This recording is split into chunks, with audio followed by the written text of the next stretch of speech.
Kabar bahagia datang dari pasangan artis Zaskia Sungkar dan Irwansyah. Zaskia Sungkar baru saja melahirkan anak pertama, Selasa, tanggal 30 Maret tahun 2021, di RSIA Bunda, Menteng, Jakarta Pusat.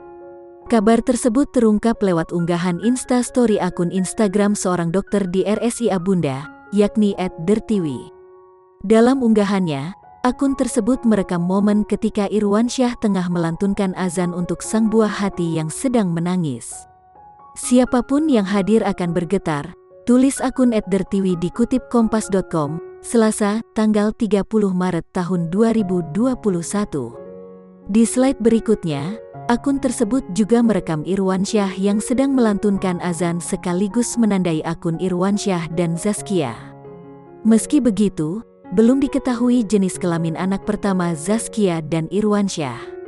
Pasalnya, belum ada keterangan resmi dari Irwansyah perihal kabar bahagia tersebut.